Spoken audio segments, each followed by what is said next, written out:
Hey, Put man. your eyes back in your head. I felt like flavor, Let me flavor. do.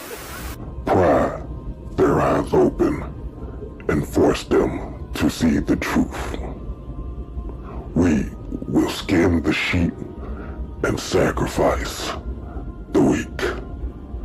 The unholy alliance has arrived.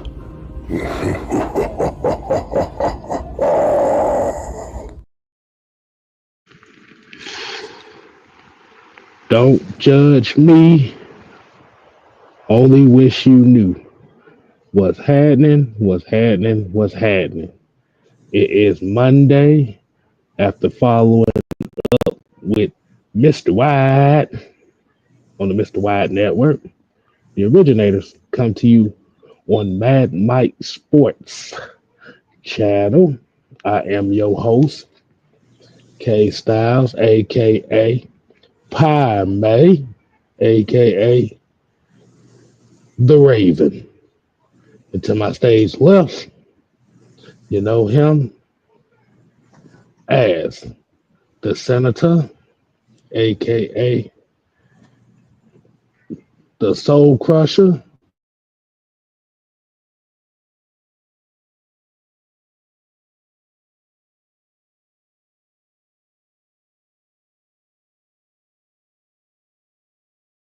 Booty Fuck Tang you. is you said what? And fuck everybody else too. Fuck you. What we say?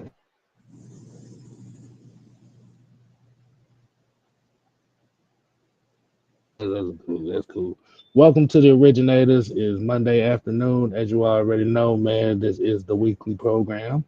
Um, Go ahead and give a shout out to the people that's already in the chat for this conversation we have this evening. We have Joseph Thornton, you know, Deshaun Caswell. Got my girl Sonya in here.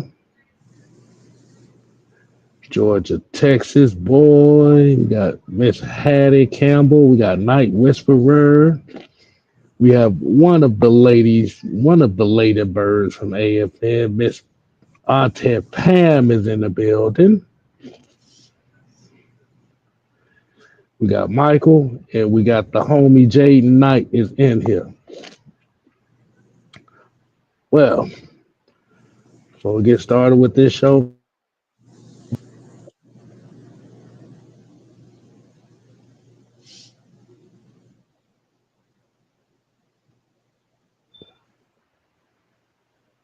you all right over there? Yeah, I don't know if it's me or you keep going in and out. I don't know. I keep getting damn phone calls from telemarketers Oh, and shit. okay. Yeah, I'm like, oh, I thought it was me for I'm a second. no, I'm doing it off my phone, and all the telemarketers and all the scammers want to call me. I, Damn. I think I got about 25 phone calls today. But man, Mike, how we doing this evening, man? How you feeling? Okay. I'm great. I ain't lying. I'm great. I'm good. Okay. Feeling great. Feeling good. How are you? No. I just want you to know how I feel. Ooh. Ghetto music, Outcast, Fire Dun, Song. dun, dun, dun, dun, Here we dun, go. dun, dun, dun, dun, dun, dun, dun, dun, dun, dun, Find dun, a way to dun, get in, to dun. get out now. Get on music. Get on music. I first heard that song on NBA Live 2004. I ain't gonna tell you no damn lie. But let's go ahead and Ridiculous. get. Hey man, I ain't gonna tell you no lie, boy. Them old EA Sports soundtracks from back in the day, between Oh boy. '03 to '07, that introduced me to a whole lot of music, boy. Yeah, speaker box. Yeah, there you go, Mm-hmm. speaker box. Exactly. But man, we got a couple topics for the people this evening. We got two topics. As you already seen the title of the show, we want to talk about the Michael Penix and Kyle Pitts relationship and how that could affect Kyle Pitts in a make or break year. And we're also going to be talking about Asante Samuel's goofy ass over here crashing out over Deion Sanders. So that conversation will actually be a part 2 from the OG's conversation he had just right before this show came on. So, yeah.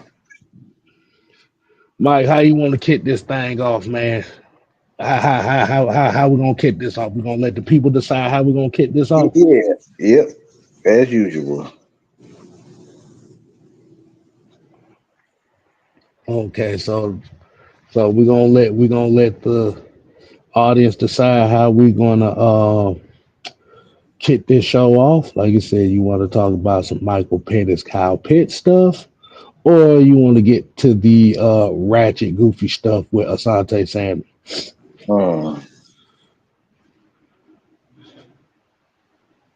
So while we doing that, so do it. Okay, Jaden said he wants the Michael Penix, Kyle Pitts first. Let's see. We got Zay in the Go to bag hell, in here. Jay. Go absolutely hell. Go to fucking hell. Motherfucker done got all goddamn popular on Twitter, on goddamn X, and he don't know a motherfucker no more. You go to hell, motherfucker. Oh my god. Oh man. Jordan Texas boy say he want the ratchet shit first. Look like Penix and Pitts look like it's gonna overtake this.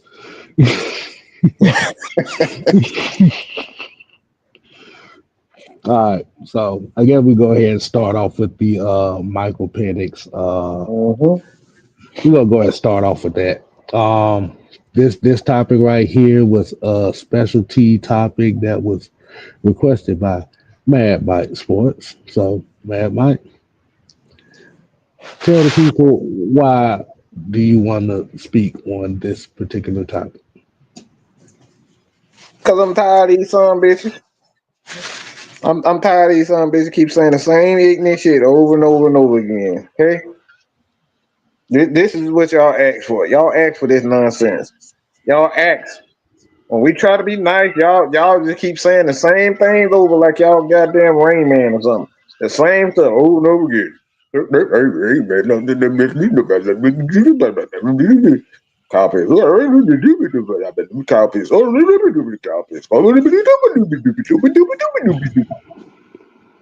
Y'all like them goddamn mutts. You know them damn Muppets that be singing it all the damn time and they be saying the same thing. Over and over and over. This is what we You said they sound like a bunch of beakers. That's what you're saying? Yeah. They sound like a bunch of beakers. Repeat the same words over and over and over again. So it's Falcon fans out here that just, for whatever reason, I keep like hearing over and over and over and over again. Man, the Falcons are gonna trade Kyle Pitts. Man, the Falcons. Who in the hell y'all look? Who's saying it? Because we got eyes and ears everywhere. We get people sending us things all the times from happeners. And they know this his damn self because he becoming a big influencer on X himself.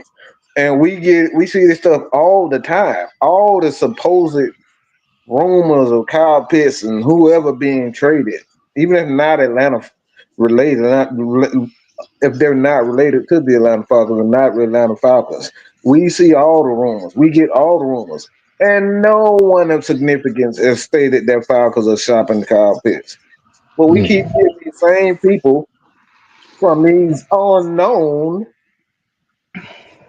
Falcons content creators. Okay, they keep putting it out, man. Kyle Pitts, I'm keep hearing it. I'm hearing 92-9 a game, 6-8. All these motherfuckers come out and talking about, man. Ain't nobody said none of that shit.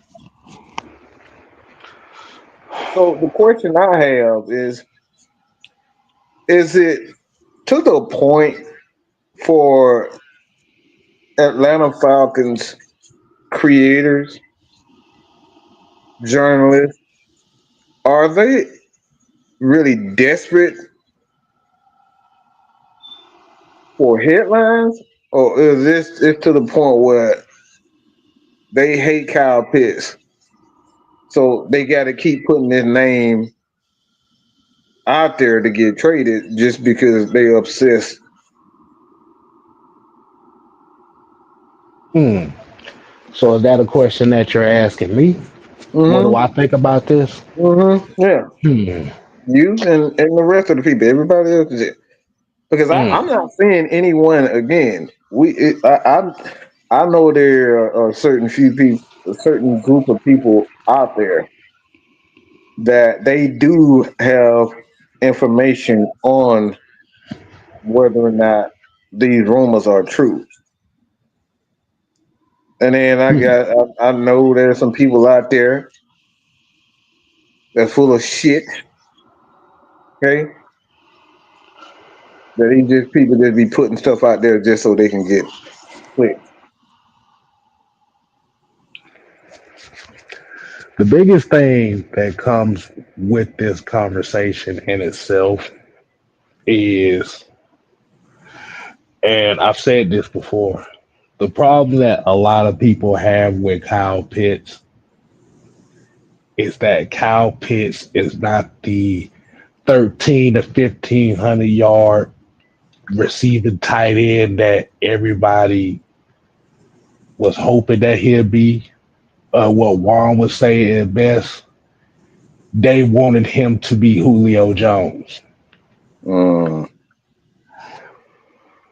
Two, a lot of people are still kind of on the pissed off mindset that that should have been Justin Fields mm. instead. Yeah, yeah, I forgot about that. But this is my thing on it. Michael Penix came out at the end of the season and said that I got to get Kyle Pitts involved in the offense more. I got to go to him. Remember, Mm, mm-hmm. Michael Penix is the future face. He's the face of the franchise right now. And if he is, if that is his vote of confidence for Kyle Pitts, I'm sorry, Falcon fans. That I'm sorry, and I ain't gonna say I'm not even sorry for those that want him gone. That's your fault. That's your problem because the face of the franchise wants him here to see what he can get out of him. Now let's look at Kyle Pitts' situation here in Atlanta so far. Rookie year, 1,000 yard, one touchdown with Matt Ryan. Second year, Marcus Mariota, 10 games, knee toe, 9 games, I think. Knee Mm-hmm. toe up for the rest of the 8. 2023, sharing catches with Jonnu Smith. 2024, Opie throwing the ball to Ray Magoof more than him. So he ended up becoming the 4th target. Mm-hmm. So if you pay attention to how his career has panned out so far in Atlanta, he went from number 1 target, relegated to 4th. But even at him being the 4th target, he's putting up numbers that's on average and or par for a tight end. But like you said, the problem is they putting the headlines out here because they know a lot of people are upset that they didn't get Justin Fields or they didn't get Michael Parsons here. And it's kind of a gaslight tactic to get the fans riled up.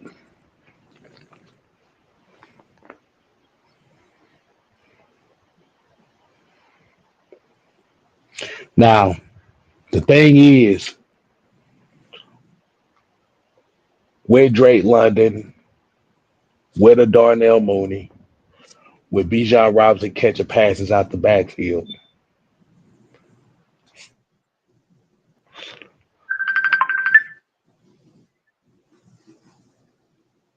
And that Kyle Pitts is not going to be a 1,300-yard receiver.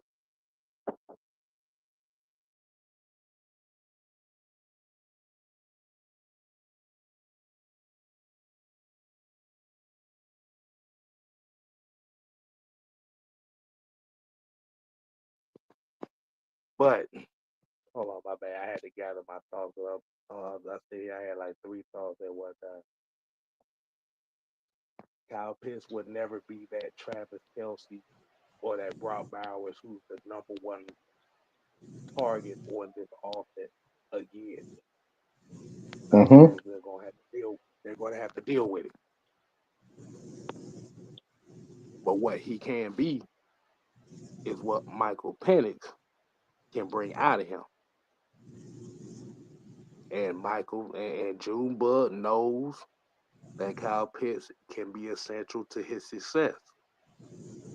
So that's why you starting to see Junebug and Kyle Pitts hanging out a lot more often. They're getting that chemistry together. They trying to pick each other's brains. I mean, they haven't gotten on the field yet, but just establishing that relationship outside of football, outside of the locker room, is essential. And if Penix wants Kyle Pitts here, Pitts ain't going nowhere, and y'all ass is gonna have to deal with it. I'm gonna land it on that.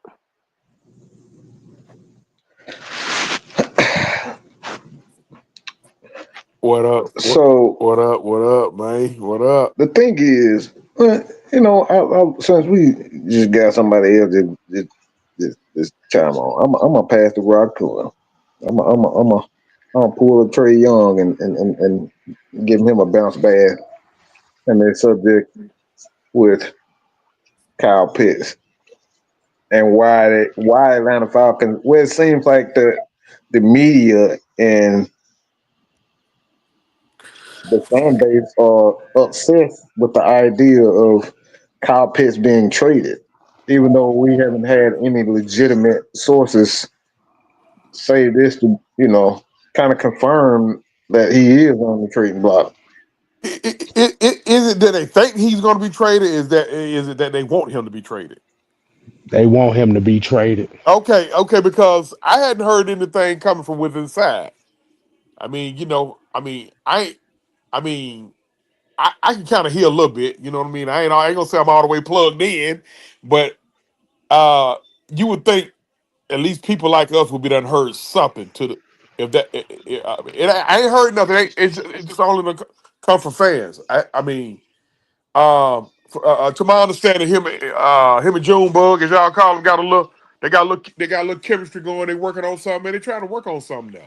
So I don't know. I mean, am I saying it's not gonna happen? No, I ain't saying that, but I'm just because anything's possible. But I mean, at the end of the day, I'm like, shit. I mean, have y'all heard it? I ain't heard it come from inside. Have y'all heard anything, Tory, from Miles? Y'all from OJ or Terrence? Have y'all heard anything? No, you're not gonna really hear too much about it. Like you said, it's just what it's just like I said before the thing kind of dropped. It's pretty much you have a lot of these reporters, you have a lot of these Twitter Twitter sources or fake ass sources.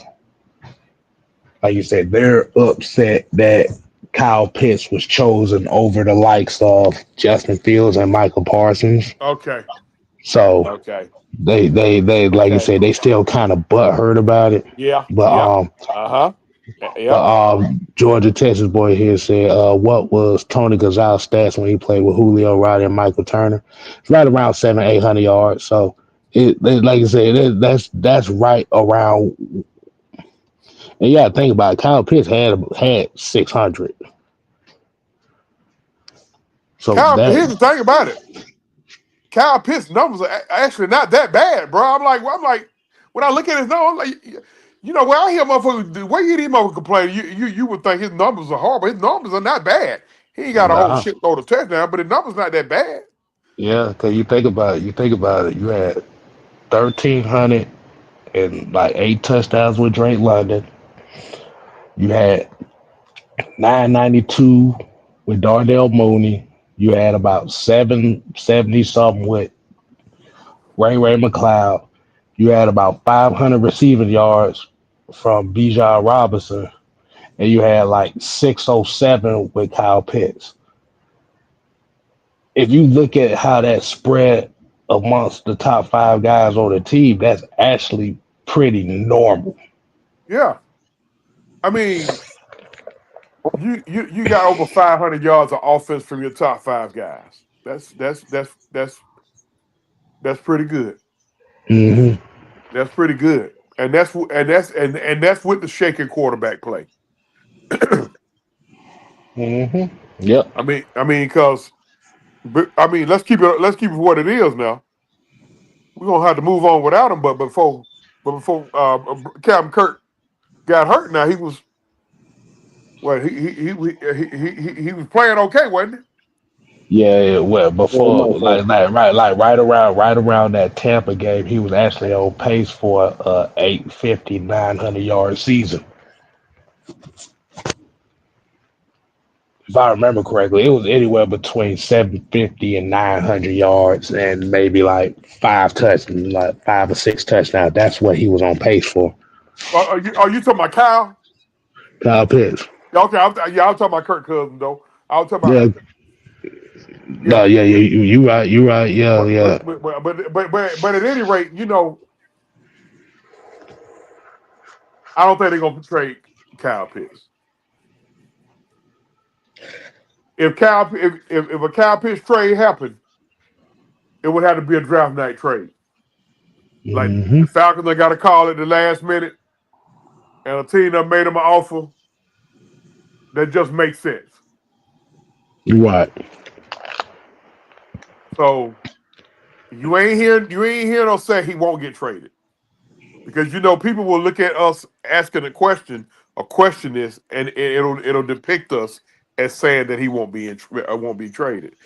No, we're not saying that, because anything can happen. Shit, just dealing with Terry Fondo. Terry Fondo done showed you the unpredictable side of him on how he moves. But what we're saying is we hadn't heard anything from anybody credible. Hell no.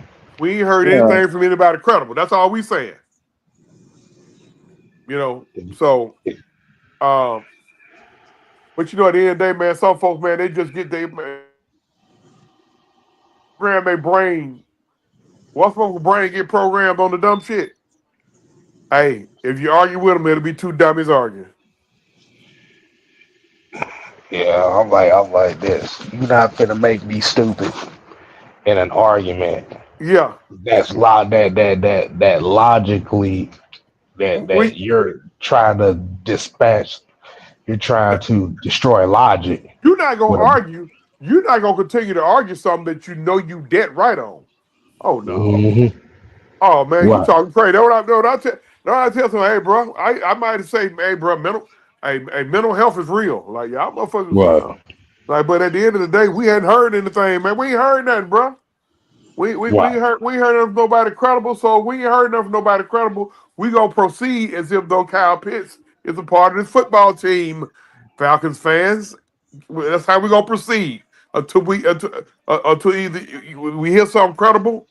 You know, it's just I don't know, but at the end of the day, man, can't nobody change your mind now. If that's what you think. That's what you think. But hmm if it don't make sense, we gonna tell you it don't make sense. And don't get mad at us for telling you it don't make sense. my thing is, let me ask y'all a question. Do we fucking look like we in the position to get rid of players?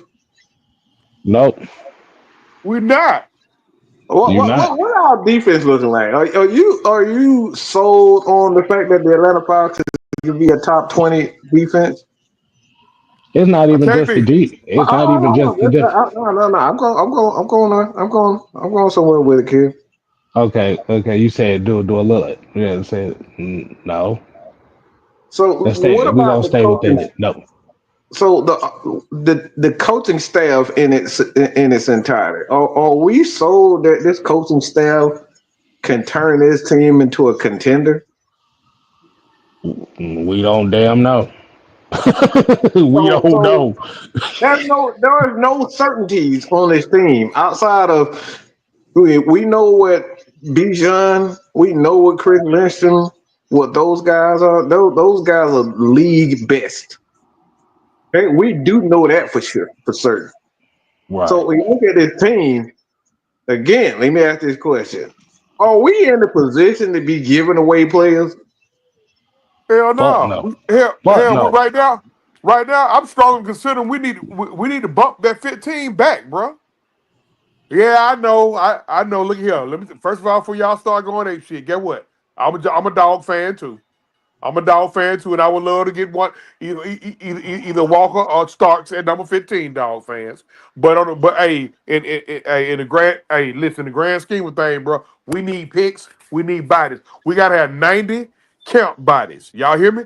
When they start camp, we gotta have 90 guys for camp. So that means we got to get as many picks as we possibly can because we short players. Because we're going to have to wind up. We don't want to have to wind up signing too many guys off the street. You know when we had to do that? Go all the way back to year one, Arthur Smith. That's what Arthur Smith had to do. Arthur Smith, that first year, they had to sign 40 guys off the street to make 90 count bodies. Hell, you got a 53-man roster. It's a 53-man roster and a 12 to 15-man practice squad. Yeah, We you need talking about bodies, y'all. We 40 need picks. players off the street. So Yeah, that. if they get rid of some, if they hypothetically they get rid of somebody about like Kyle Pitts, they bringing 2 to 3 more guys back. They replace them with 2 to 3 more bodies. hmm And then you have to figure out too is what's going to be your identity at that tight end position too. Are you going to, or are they going to be content with Charlie Warner as your tight end one? Oh, fuck, man. Are you going to draft the guy? Are you going to spend a draft pick on another tight end? The thing is the I where the Falcons are at right now. Spending a draft pick on a tight end right now would not make any sense at all. well, you know what?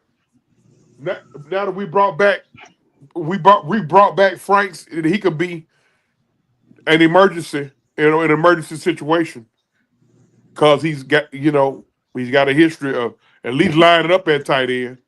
I ain't saying he Mhm. gonna goddamn make no noise, for the sake of listen. That should tell y'all, and that should tell a lot of y'all on how we need bodies. We brought him back. I mean, a lot of people didn't even understand us even giving him a shot, and there's a lot of people mad that we brought him back. But hell, we need bodies, and this dude can do 3 things. Now, can he do those 3 things exceptional or well? No, but hell, he can line up at quarterback. We do know that he can line up at running back. He can line up at tight end, and and he's a damn good special teamer. How about that? That's 4 things. And You know, those guys have value on yeah, teams that's trying they to have win. value because they can do multiple things. They may not be able to do multiple things well, but they can do multiple things. hmm You know, that's what I had to Just explain that to somebody who was all been out of shape about Felipe Franks. I said, bro, you really been out of shape about an undrafted? What Felipe Franks an undrafted free agent? yeah, he was I think he's undrafted anyway. Yeah, bro. I'm like, No, the he dude was was an undrafted. undrafted free agent. What do you? He was undrafted anyway. I mean, y'all Like ain't you have to like come up with a third or fourth round bust or something. Man, got half of him. you motherfuckers don't even watch special teams anyway. That's a piss break for y'all. So, man, get shut the fuck up with all this complaining about Felipe. Look. At the end of the day, man, look, what do we say that we want that Kyle Pitts to do? Oh, what are we for? When we see Kyle Pitts, what we looking for? We just looking for him to get. We just looking for him to get. I know for me, and this is how I'm looking at it.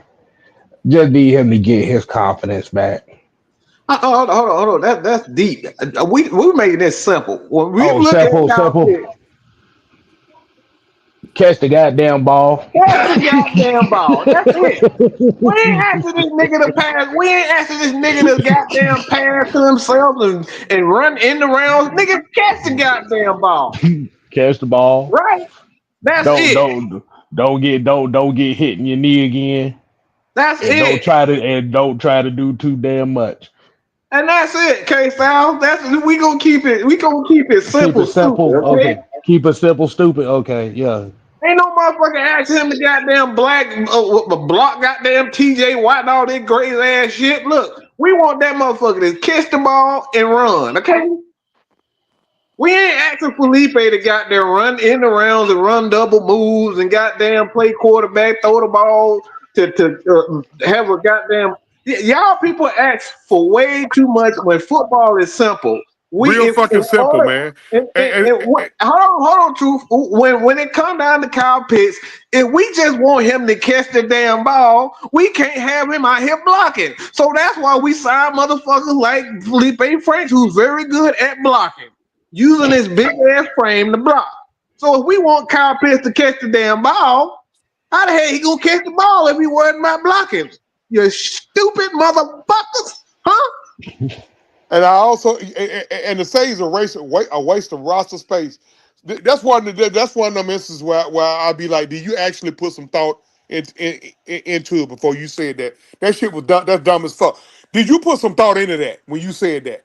I just literally sit up here and told you the 3 or 4 things that he can do on a football field. He may not be able to do them well, and you said he is a waste of roster space. Somebody could do a three or four things. Or are you just doubling down on being dumb? I swear to God, bro, I have not had a dumb motherfucker rant in a while. But some of these motherfuckers on here will make you have a dumb motherfucker rant. Look, you dumb motherfucker. A motherfucker that can do 5 to 6 things or 3 to 4 things is not a waste of roster space. So stop being a dumb motherfucker.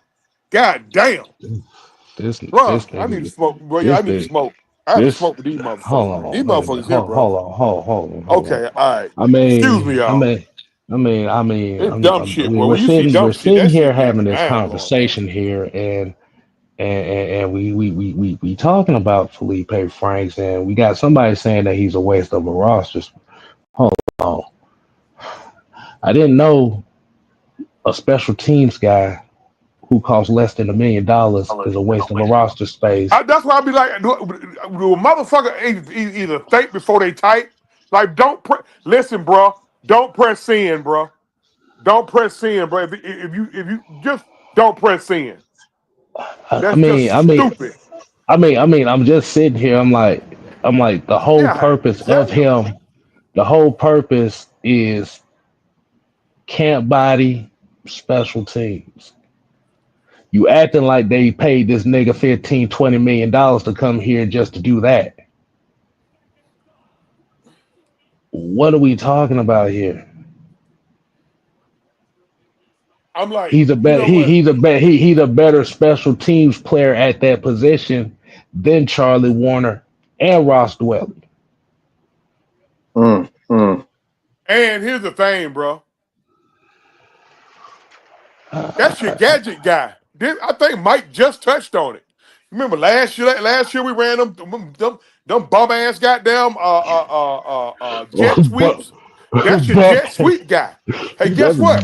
How about this? He could be our version of Taysom Hill on a 4th and short. Okay, he could be your push guy. Along with he plays special teams. I don't get it, bro. I don't get motherfuckers. I just don't get it.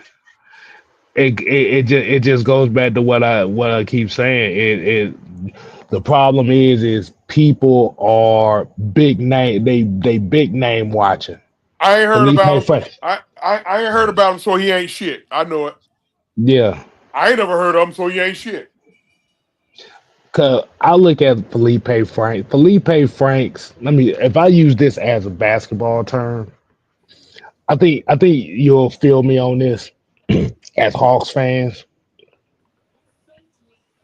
Felipe Franks is like Solomon Hill, Zaza Pachulia. Woo, boy, you preaching. I already know where you're going. It's like bringing in. I'm trying to think I, of some more names. I almost caught the Holy Ghost, man, Mike, when he said that. I almost started catching the Mm-hmm. Holy Ghost over here. Keep preaching that Mm-hmm. K style. Keep preaching. Like you said, Solomon Hill, Zaza Pachulia. These guys who are not big name. These guys who are Glue not guys, like glue guys, GLUE. and that The Glue exactly. guys. the Judd Booths of the That world, the DJ Armstrong. the Alex Lens. Mm-hmm. Like you said, these guys don't really expect. Like you said, you're not expecting these guys to be superstars. You want them to fill a role. Yeah, yeah, Felipe Franks can possibly make this 53-man roster for the simple fact that he is a special teams guy yeah, and he is a tight end as well, Mm-hmm. in which he's also an emergency quarterback. Just the truth, and I'm just repeating what Truth said. And at the same time, And you know what, Braves fans, I'm gonna help y'all out a little bit. Y'all remember Charlie Culberson or hmm Charlie Clutch? That's a hmm Felipe Franks type guy. Goddamn, hmm I just seen Charlie Culberson. They got him playing with the goddamn Savannah Bananas. He out there dancing and doing all that crazy shit.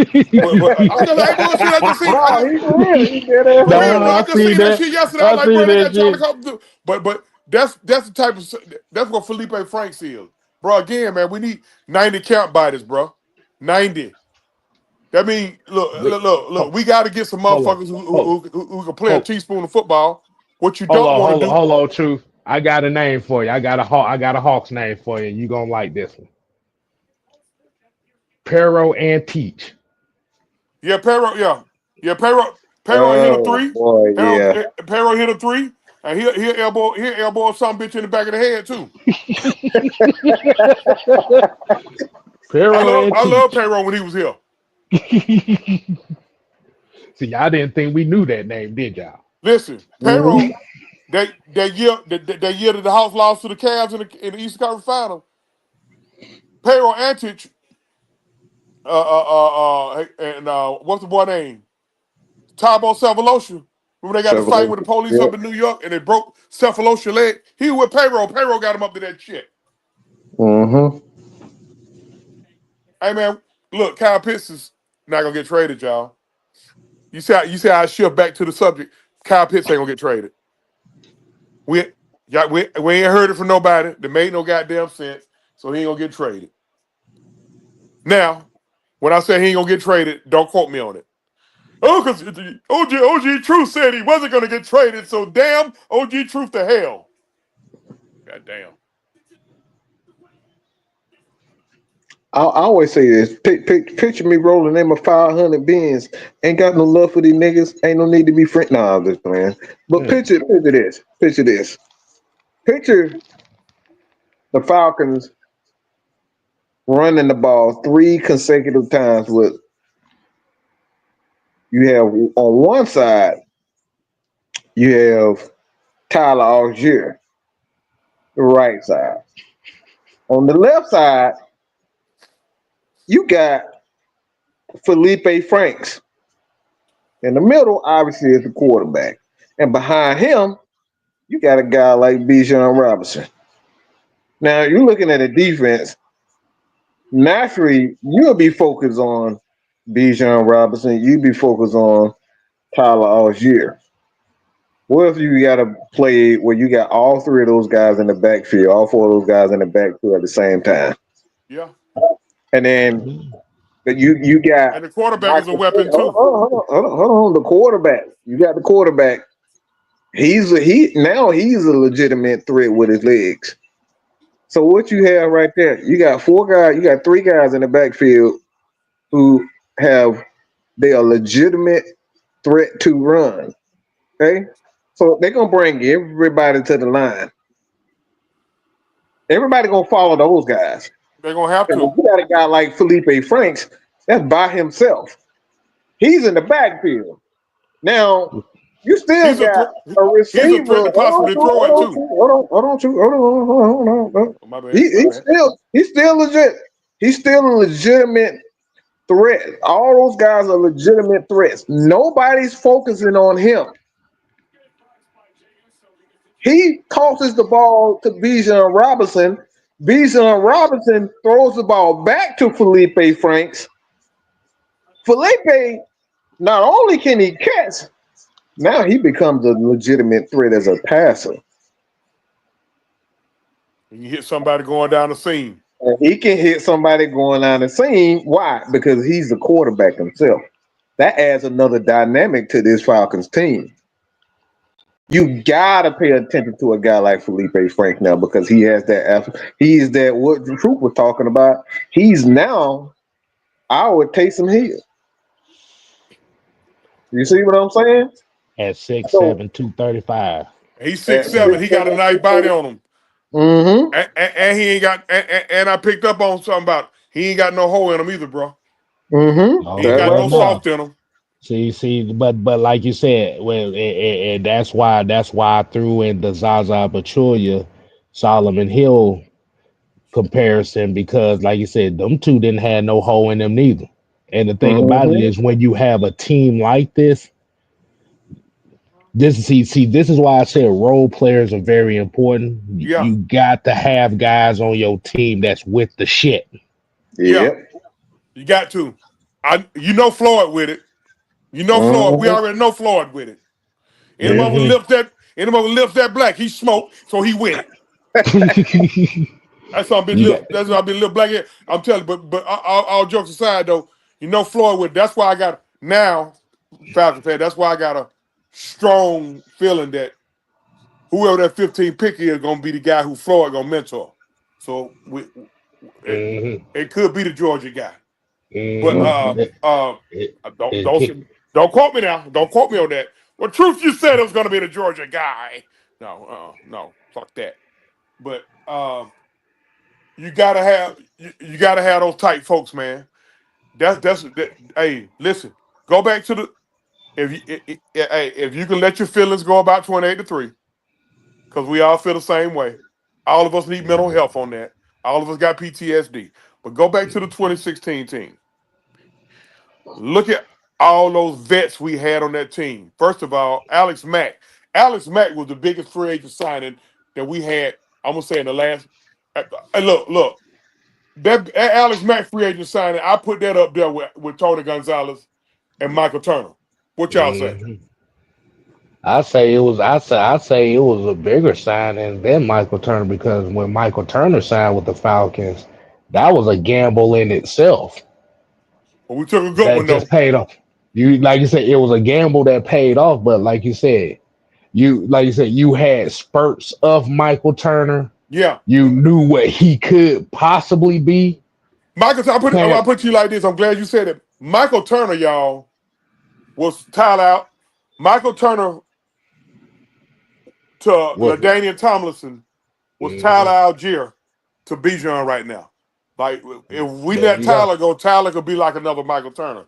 But see, I was touching on that 2016 team because they had good veterans on that team. They had you listen. You had a veteran center. Because Jake them was young on that line.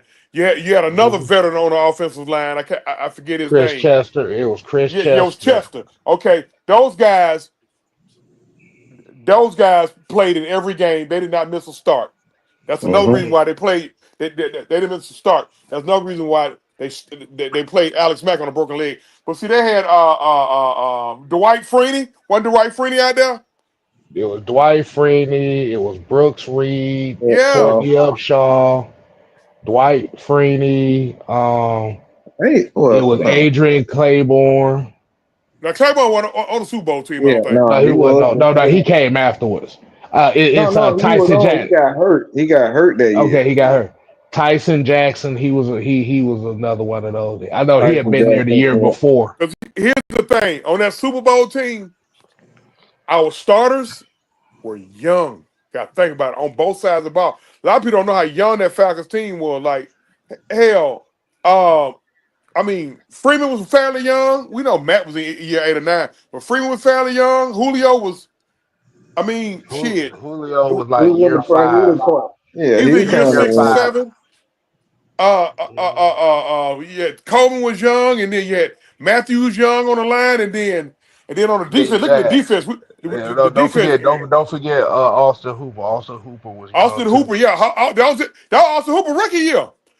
That Hmm. was Yeah. that was a hell of a rookie class there. And Yeah.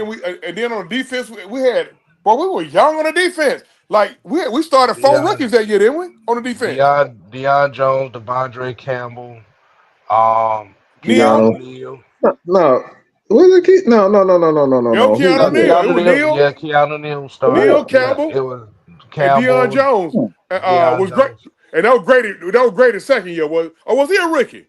Not Grady Grady's. That was second year. Grady's second year. You had to remember that was Jalen Collins. That was his second year. Um, That was that True was Vic Font. Beasley's second year. Yeah, Beasley too. Like I said, True Font got hurt, so he Yeah, didn't True play Fall the was whole hurt year. for the Super Bowl. But Rocky Alford, that was his third year. Like you But that said, team, and then that that you had Ricardo Allen. Ricardo yeah, Allen, that was his second year too. yeah, that team had good veteran savvy around it, man. They had good veteran savvy. They had good veterans over there. But Sanu was a crafty veteran. Hmm. You got to have those type of guys, man. You got to you got to have those type of guys around because our offense is the offense. They infants, bro. The offense are infants, not babies, but infants, bro. Like, look, Pitts just this is just year 4 for Pitts, right? Or year 5. Nah, hold on. Jordan Tessboy said, did they get? Nah, they got drafted in 2013. That 2012 class was that was the atrocious um draft class that Falcon fans don't want to talk about no more. You talking about that ain't a parade Jerry class, is it? Nah, that was the what the fuck that damn offensive lineman name is? Cause that was the Lamar Holmes draft class. That was 2012. And oh yeah, Peter Cons. Yeah, that was the Peter Oh, Cons draft okay. class. Yeah, True Font and Rocky Offer came the year afterwards. I'm gonna tell you, bro. That's why we got down went down for them 4 years, bro. It started with that class because Gon- Gonzalez left and Gonzalez played one more year with us, then he left. Right?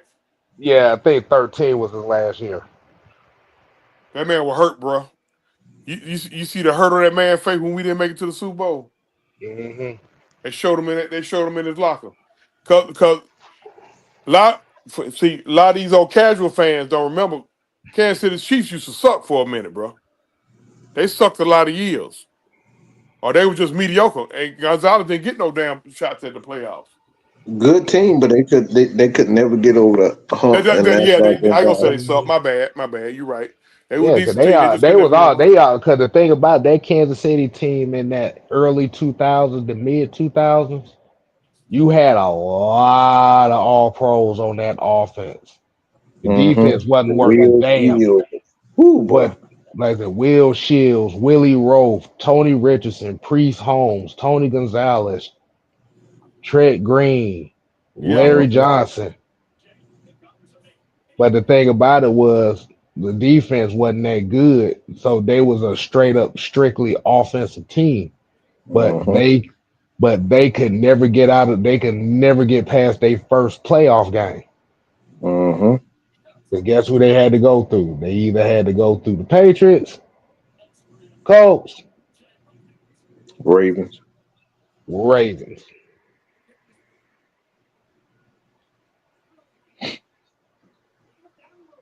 So, but but before we get to the next, before we get to the next topic, I want to add last little caveat to this conversation. So,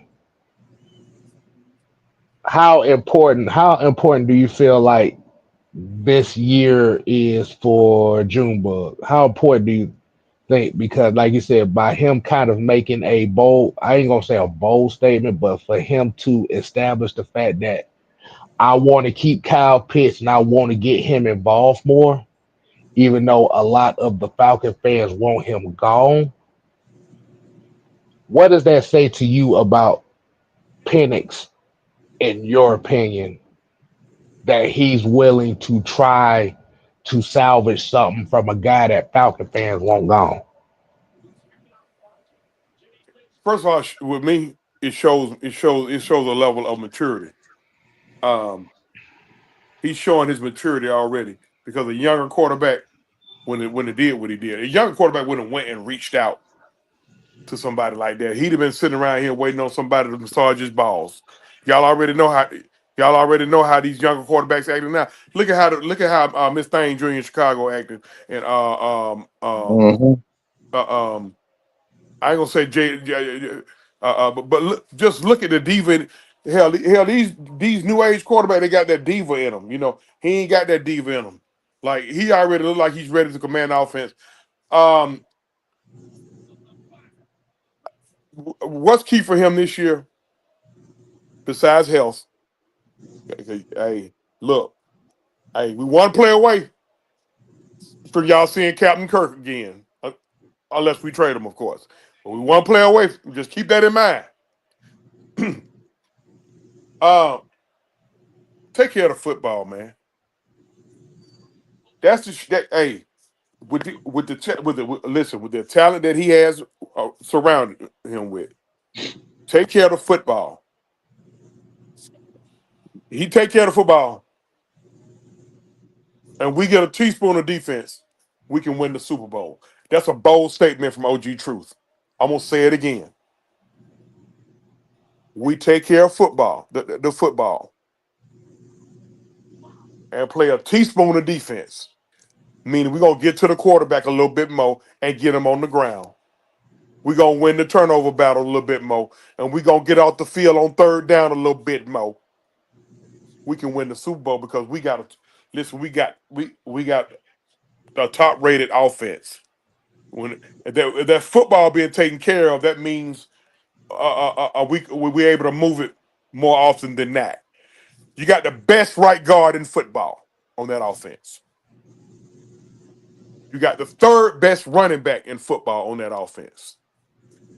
From what I saw, you got the 10th best receiver. Well, there you go.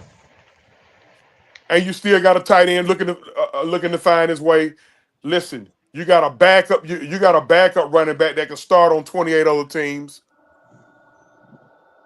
at least 25. Algier, Algier next year gonna be starting for somebody.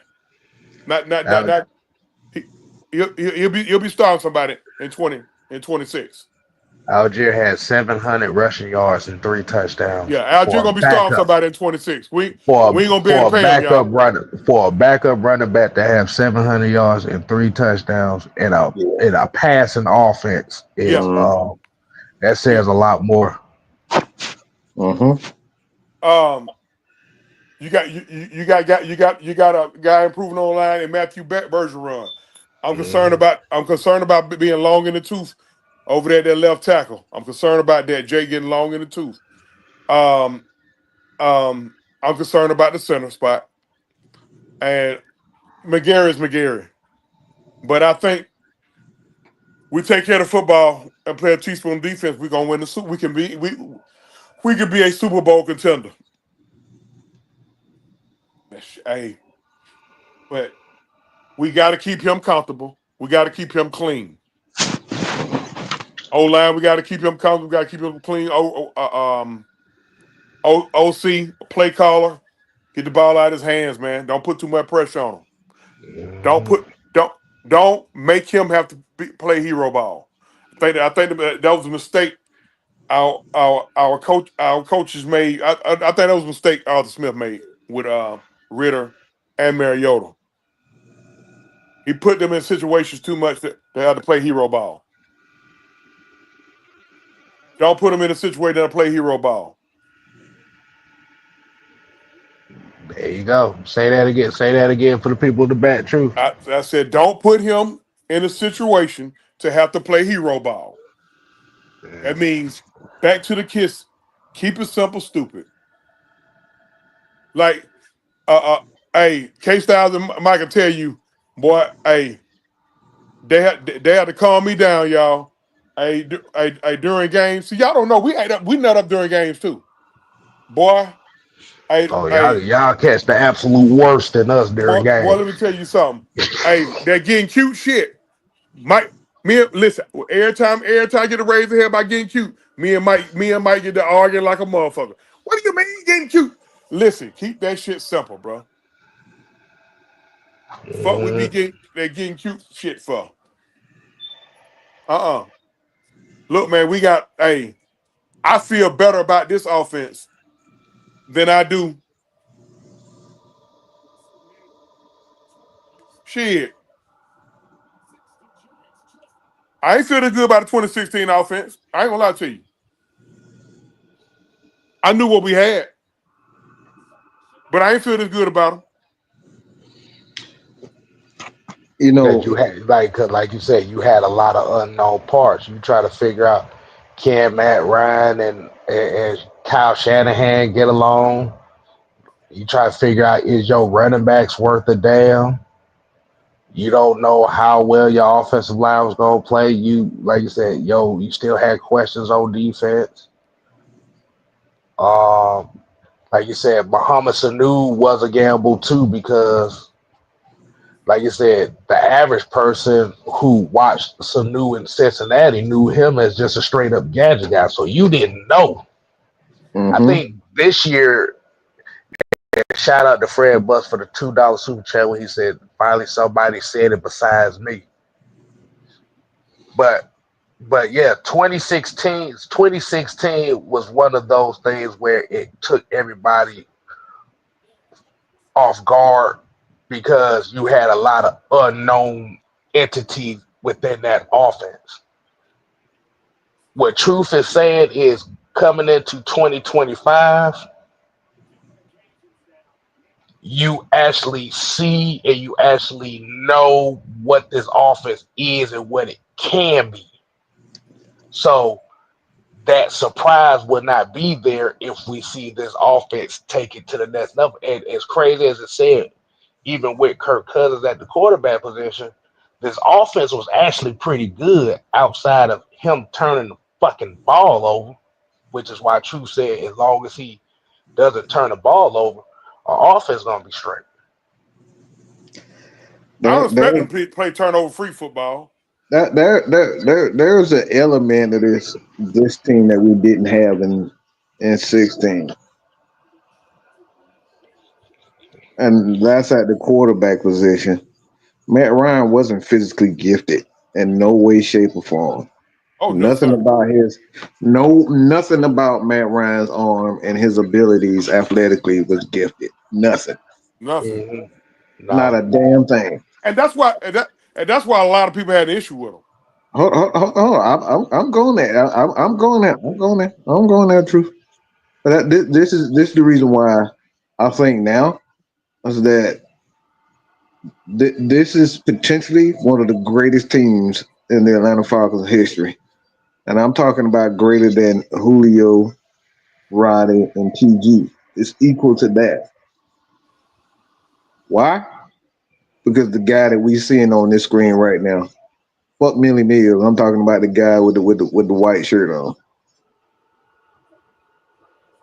Yeah, Michael Penix. This motherfucker can make all the throws. This dude is physically gifted. He's the second most physically gifted quarterback in Atlanta Falcons history. He's more gifted than Brett Favre, who we drafted. He is more gifted than Matt Ryan. This guy, only the Michael Vick, he is physically gifted. This dude can I, actually use his legs to even make plays. This is scary. mm, This yeah. is scary right now, Yeah, people. like Mike said, and I go far beyond to say this, and we'll do a show on this. Mm-hmm. I think Michael Penix.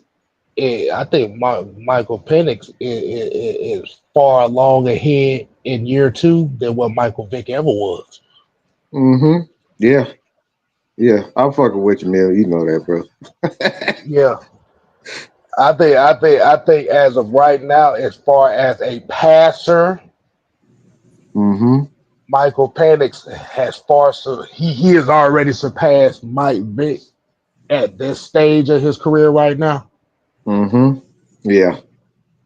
as a passer. Mm-hmm.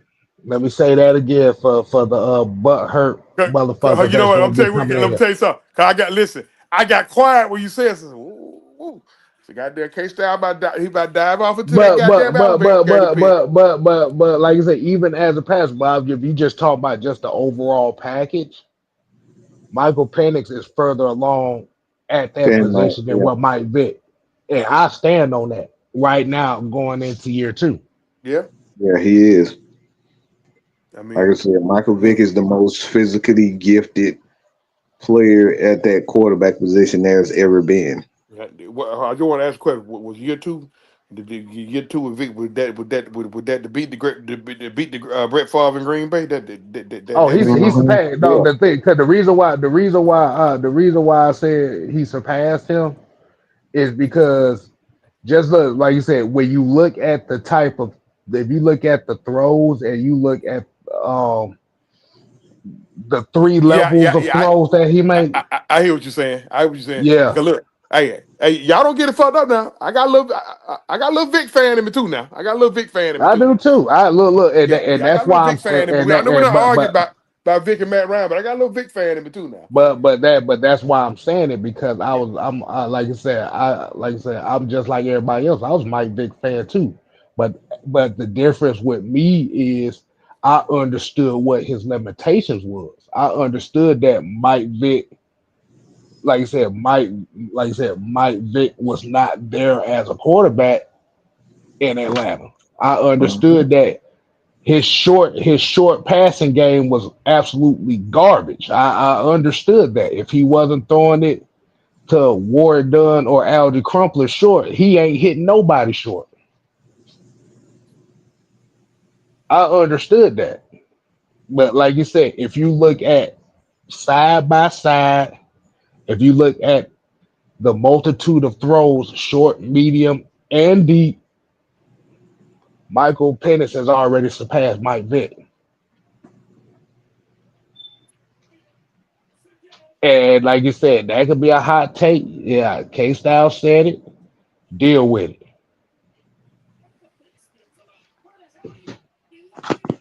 I'm thinking about it too. When I 2016 to 2025, you got Matt Ryan, Mike Penix. Of course, we already know Matt was Matt. The MVP. Yeah, but you got Julio Jones, Drake London, got Austin Hooper, um, Kyle Pitts. You got Devontae. Devontae Freeman, Bijan Robinson, Tyler Algier. Uh, what what was that number two back name? Kevin Coleman. So, Tevin Coleman. Yeah. The only Mhm. question is, uh, uh, who was our Sanu? Who would be our Sanu? Who Well, would it be? well, we well, got a well, ton of them. well, That well, don't Dar- really well, matter. like you said, Darnell Moon. Like you said, Darnell Mooney as far as number two. Well, if you're talking about the physicality of Sanu, you ain't gonna have that on this team. But as far as being a Your legit boy got a two, nice size to him, right? The boy Cordero Hodge. What's his size? he's like 6'1", like 187 Yeah. or something like that. That's another. But Oh, you know what? That's another good glue guy. mm-hmm. The players love him. The locker room Oh loves man, him. man. Look, hey, listen. he won 2 games for us. Really, he took it to the house against Tampa on a 500-yard night by Kirk Cousins, and then did he like block 2 kicks and had a Mhm. touchdown on defense? Against the Saints, yeah. Against the Saints last year. But the thing with Cordero Hodge, no, it was against the Saints. No, it was against. No, I know what you Or mean, was True. it Saints? What was it? We Was won it against the the We game won the he did. game. We won the game, didn't he? Yeah, that was the first game. What did he do The against the second, Raiders? What did he do against the Raiders? I don't even remember what. Let me see. Raiders. Yeah, what did he do against the Raiders on that Monday night? He did some. He did some incredible shit on that night. I Oh told no, him no he. special team. No special teams. Yeah, Yeah, that's what I'm talking about. but the game you talking about where he had the block kick and then he had the special team touchdown. That was against the Saints. That was the first game against the Okay, Saints. so he And didn't do then nothing against the Raiders. he blocked 2 points in the Raiders game too. Okay, that's what I thought. What didn't one Yeah. of them lead to a touchdown? Yeah.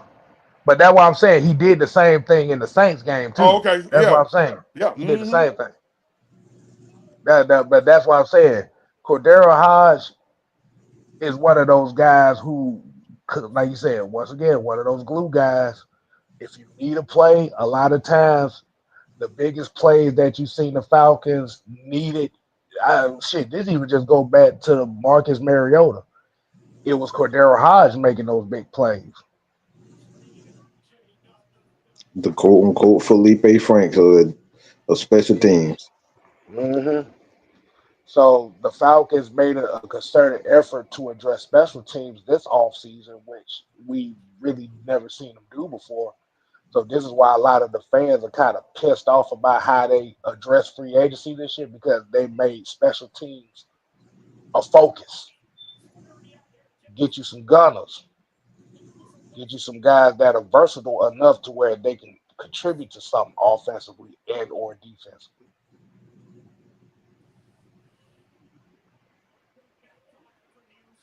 I keep telling y'all, there's 3 phases to this damn game.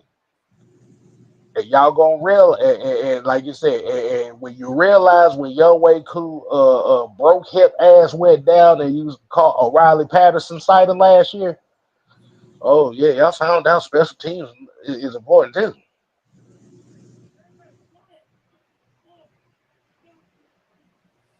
Y'all found out real quick how important special teams is. You got a kick returner that doesn't that is on the Eric Wing side of things and fair catch and everything. Yeah. Oh boy. Listen, you know what? I'm over here thinking again. We still got Avery Williams, right? Nah, Nope. he with the Eagles. He with the Eagles. God damn. Nah, Nah, I'm glad with but that's where Another glue guy.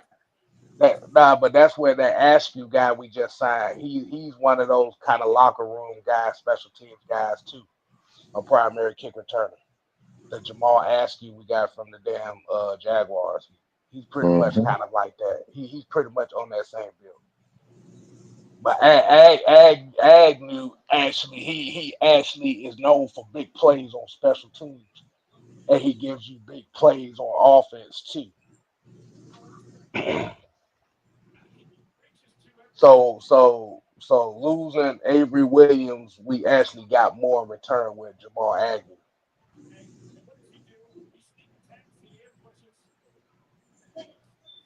But let's go ahead and get to the final topic. I probably put about 25 minutes on this one.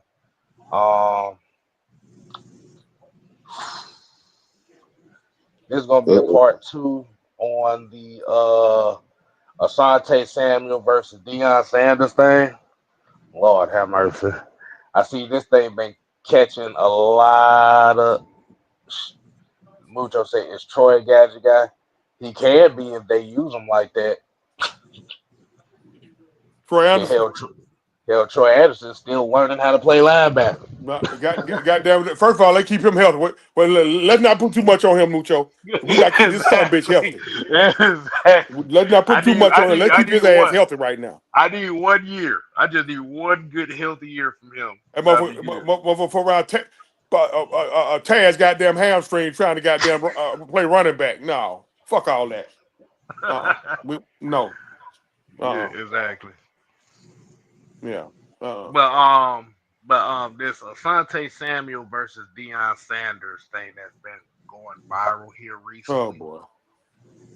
Oh boy. where sounds like Asante Samuels then got in his feelings about something that Deion said, and I have no idea what was said. So, Mike, I might need you to clarify what Please. the hell is going on here.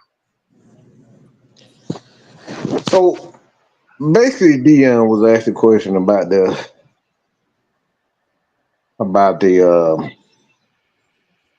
what the hell that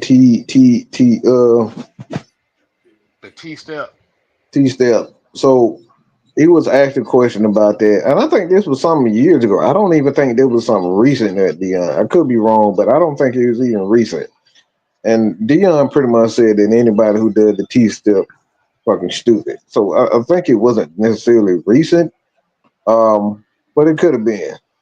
And he was basically giving his opinion on the T step. And to be honest, like how I like me growing up and learning from a few people, like I was never taught a T step. So I don't like to be honest. Um, I think this may be one of those instances where a certain coaches kind of taught this because of a system that they were running. And it's like depending on what this system is, particularly a zone scheme, the T step is probably something that you might want to do. But Dion pretty much came out and said that T step is fucking stupid, and anybody that does it, they're idiots. So he took exception to what Dion said about the T step. And to be honest, like um, I don't think I don't think Dion was wrong about it, and I don't think it was personal. But he took it personally and came out and stated that Shannon Sharp, Dion, and Shannon Sharp don't know what the hell he talking about because of I guess he didn't play the position, and then he started going in about he started going in on Dion about it. Dion ain't really paid too much attention to it, but yeah, and he ended up. Long story short, he basically said he's better than Deion Sanders. But uh, Asante, Deion you ain't ain't you no damn T you step. ain't even Put that shit up. but you ain't even got to take up this fight though, Asante. All old heads gonna talk the same way. Dion, an old head, he feel like the new way is stupid. So why you It's bothered not a by new it? way. That's the thing. It's not a new technique. I mean, Nobody teaches that step. That's the whole thing. Nobody okay. really teaches that. Nevertheless, Dion feel like a way that they doing it now, doing it more now. It's stupid. So Asante was part of the now, but bro, listen, man. Sometimes you just gotta let shit ride. Like I can see if he called Asante out, but he didn't. Bro, you ain't even get called out on this, so why you all been out of shape about it? Mhm. And Yeah. now you don't went and said some crazy shit. Put your five best seasons up against his five best seasons, bro. I don't care how you try to slice it. Put his five best seasons up against Deion's career, bro. Come on, now what you talking about? Because Deion was a football player. Like, bro, what are you doing? Like ain't nobody listen. What's the saying is don't call unless I send for you. Ain't nobody even sent for you, bro. He talking about a goddamn technique. A technique.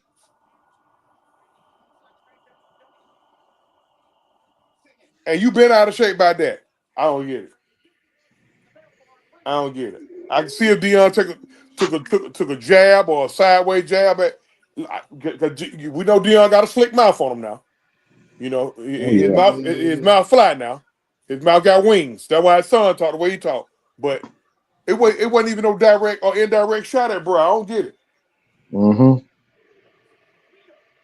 And Deion, he's never been the person that talk, crap out somebody, to somebody without like it being. He's a retaliator. He's not one that He gonna goes on. retaliate. He's only He'll counter retaliate. punch him. Yeah, that's it. He'll Deion has counter punch always him. been even in his heyday, prime. Like he never talked crap about people. Now he talk crap and say, "Look, I'm better than you, and I'm better than you in any and every way." Now Oh he yeah, that he'll type. arrogantly let you know. The quarterback put the ball in there. Start up the band. Mm-hmm. The band Mm-hmm. started playing. Mm-hmm. He's very, but he's never been a bully, or he just talking crap about people. That's the thing. Like True said, he's a counterpuncher. You even mention his name in any negative way, he gonna get back at you. So And be I've through never with it. known time to do that. And be through with it. We gonna get back at you and be through with it. He gonna keep talking about it. Mm-hmm. Unlike this other shit that's going on, like this other self-proclaimed goat who around here having a back and forth with a nigga doing his job, bro. I swear to God, boy. If these motherfuckers don't piss sitting down, don't get me started about that. The fuck, bro. Bro, come on, man. You supposed to be calling yourself the GOAT. First of all, you don't supposed to do it while you still playing. But since you're doing it and you going back and forth with a nigga doing his job, I don't get it. That's literally his job is to critique. Yeah.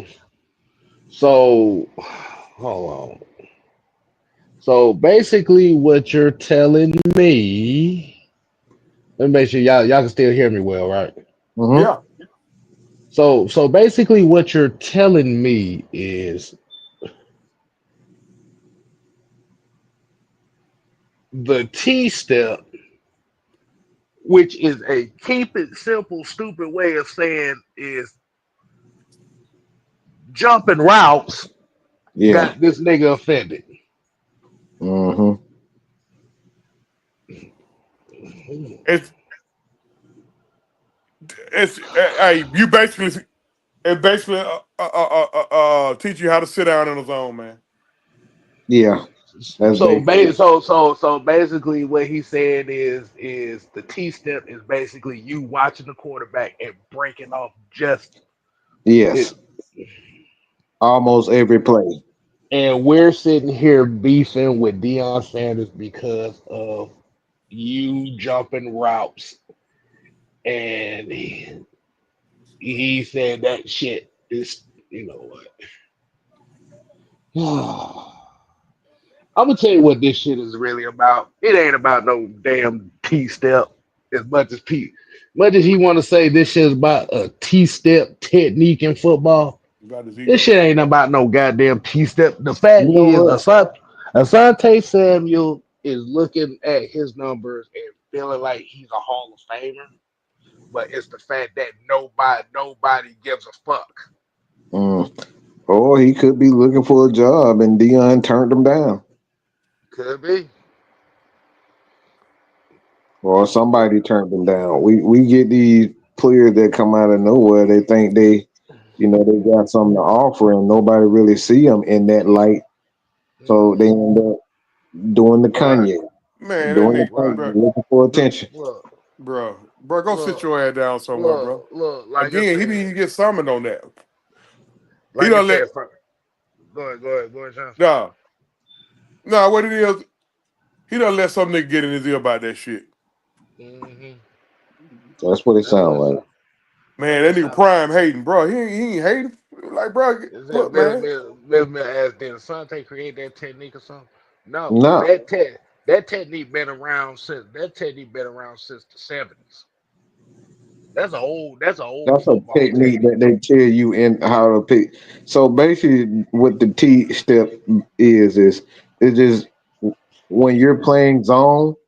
That's how they teach you to break to pretty much just play one side of the field. That T step is basically is Your is a front step. leg, your front The leg, front leg your is the front leg is one, but the back leg is one. So it give you a better angle to jump on routes on the outside.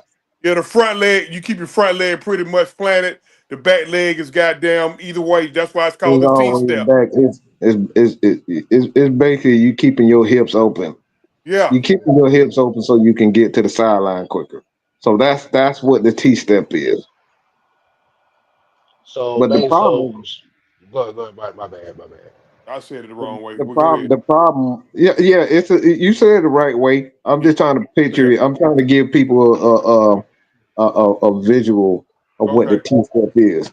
So it's just like I said, that front once that front leg is in front, the back leg continues to stay. So it's basically like, just picture your DBs backing up, backpedaling, but that back pedal, the front leg is always the lead leg, but the back leg is constantly going back. So it's like you're playing safety at corner. You Yeah. know Your what I your mean? your You're your playing back safety. ped your back pedal is not a back pedal, it's a back shuffle. It's a back. Yes, exactly. It's a And it back keeps shuffle. you, so it just keeps you close. It just keeps you close to the sideline, so you'll be able to close on the ball. That anything that goes to the sideline. So that's what the T step is. The problem with that, if you're not playing zone, you're susceptible to anything inside. Mm-hmm. And the way that they play, and this is why Deion is saying it's stupid because when you're playing teams like Kyle Shanahan and you're using them damn T steps, Kyle Shanahan, all he gonna do is run slants all day. He gonna beat Mm-hmm. your ass up with that. Yeah. He not gonna throw the ball to the outside. He just gonna keep throwing running slants. And that's what a guy like Peyton Manning did against the Patriots. All he did was just throw slant. They didn't even really try Asante something like that. And when they did, it was on double moves, Mm-hmm. which is the T step leaves you susceptible to double moves. So what'll happen is they will run an outside move to a corner or out. They run a lot of dig routes essentially against Asante. Fake outside, he bite, and then they'll go back inside, and then bam, you got to ease the completion inside.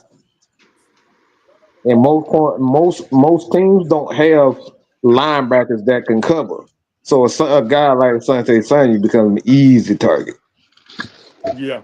Because Asante Samuel, his whole reputation was he was a corner that liked to jump routes. Hmm That was his reputation, even back Oh, in New okay. England. Oh, okay. Now more and more That's it's why adding he's up upset. now. So that's why he's upset. And that's He, why he was uh, upset with he that. he was a hit dog holler. That was some hit dog holler. That's essentially what it is. Hmm. Asante Samuel, his game, and that's what Ryan Clark was saying that everybody knew that he was susceptible to double moves because Hmm. all you would do is pretend like you were going to throw the ball to the outside, run a double move. Yeah, It, He got beat. He got beat like that with us a couple times. yeah, of course. yeah. But that was his thing though. He, like you said, if you paid attention to Asante Samuel's career, that was his main thing. Was he kept his eyes on the quarterback and he What tried I'm to trying to jump remember what everything. years he with us. 2012 and 2013. Okay. Yep. I kind of figured that. We were bad them years, bro. No. We were good in 2012. Hmm. But 2000, But 2013, 2014, boy, those were some rough years for us, Jack. yeah, Yeah, if you go back to his New England days, that was his reputation. Yes, he gets a lot of picks as well, but he used to get his ass ate up on a lot of double moves. So that's why Belichick built that front seven the way it did, because they used to get a lot of pressure, and you always had safety that can cover behind him to where he could take those chances. Mm-hmm.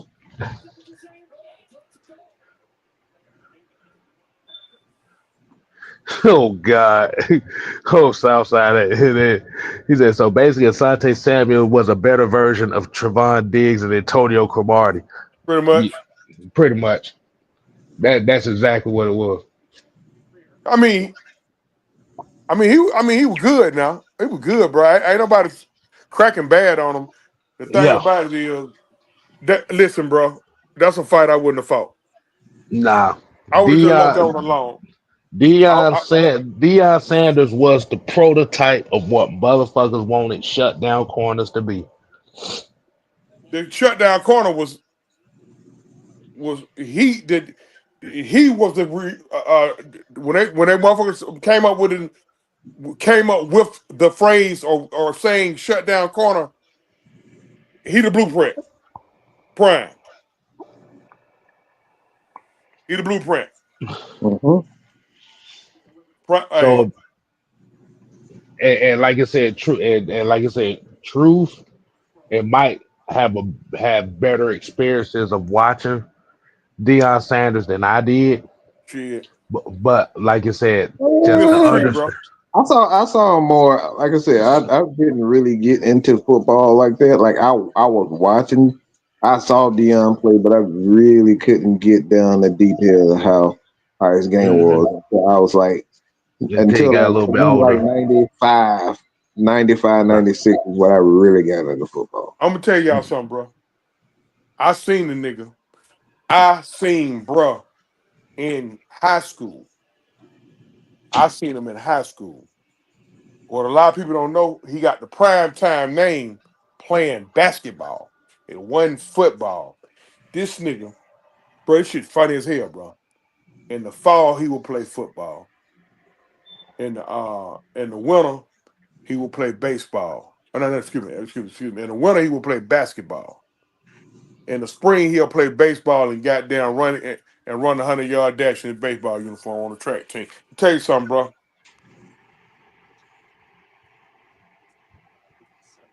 Hey, like special ain't the word. Like special ain't the word for dude. Like he was must see TV, bro. I'm talking about must see TV. Like on when college football came on Saturday. Hey, we were looking for Florida State. Yeah, I'm still a Georgia fan and all that. We were looking for Florida State because we were expecting him to do something, bro. Like he was Hmm. different. He was different, and I think his main attribute. Well, his main attribute is what he do with the ball in his hand. I think we all agree with that. Hmm. Like all he needed one block. His main attribute is his recovery speed. Boy, he used to get beat a lot on routes. Yeah, I'm saying it, but his recovery speed was mind blowing, bro. Mind blowing. He used to have those up and down. Look, them battles with him and Jerry Rice and him and Michael Irvin, bro. Those are classic battles, bro. So some days they used to wear his ass out, and some days he used to get them. But I ain't seen nobody like him, bro. I ain't seen nobody like him. Like Hall of Fame quarterbacks would not throw to his side, bro. They would not throw them. They wouldn't try him. Because if you try him, it's a chance that the band gonna be playing. He'll tell you that.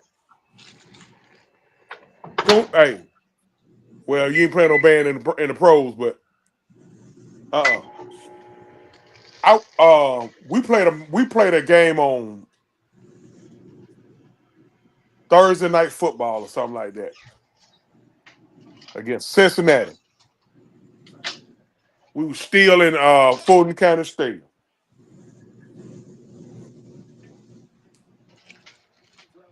Prime picked one.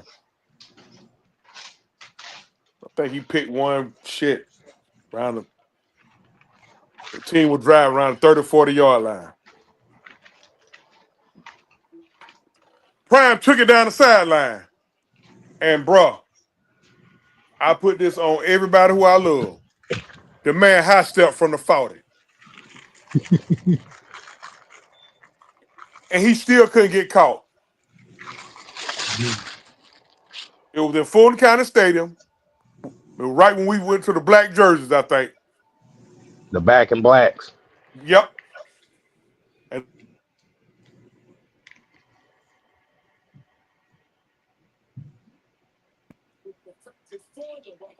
my fault. My phone rang. But yeah, you say he high stepped at the 40 and still man, Prime high step from the 40. He high stepped from the 40.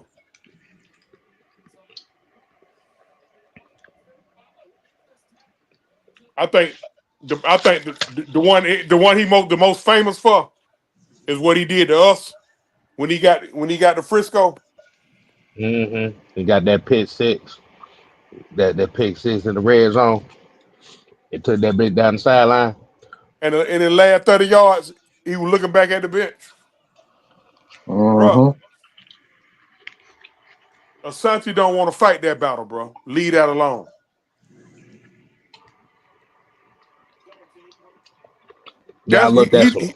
He the guy who I got number one as the greatest football. I said football player of all time.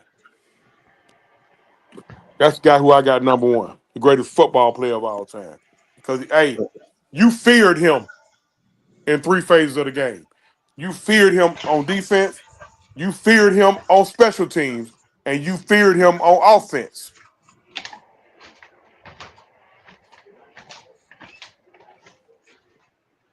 Yeah, there you go. The end. That movie did some incredible shit. But like you said, that just comes back down to what I was saying is I think his biggest issue is he wants to go in that hall. You ain't gonna get in like that though, Asante. That might sour. You running your mouth like that might sour some folks, bro. Mm-hmm. Just be quiet. Let that go. Now he could have went about it differently. I probably would have joked about it. Hold on now, Prime. Now, goddamn now. Give us a little more credit than that. No, that's blasphemy. No matter what you want to. Deion is the football defensive back guard. He's the cornerback guard. You don't talk about guard like that. No. No. I'm just saying though. You don't even mention God's name like that. No, you don't. Okay? I agree. But if don't you're willing even to play around with you better come delicate. That's what I'm saying. Don't just come out there. I'm not touching that. He was better off going at the Red Reavers. He would have had a better chance to even talk about the Red Reavers. You don't talk about God like that. Period. All right? The end. You don't play around with that. He ain't Darrell Reeves either now. So he might not want to mess with that one either. Look, he better off doing that. Yeah. He better off doing that. Deion is a god at corner.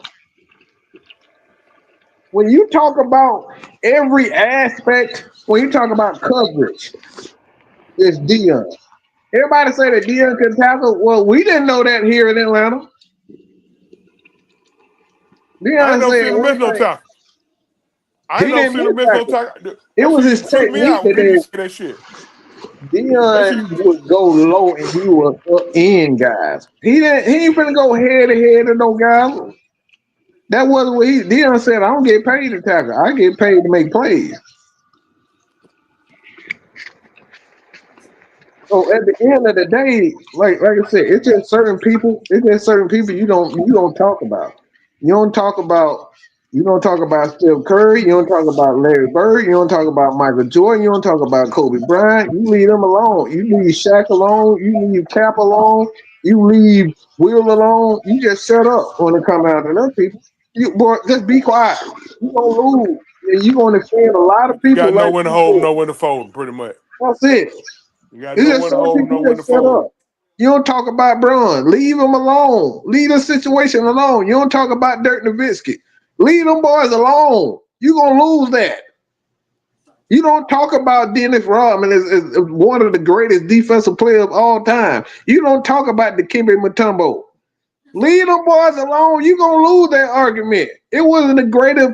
This you're talking about the greatest shot blocker in the history of the game is Deke. Leave that boy Hey, alone. hey, look at what who that Millie Milk say. I wasn't bullshitting you, Millie Milk.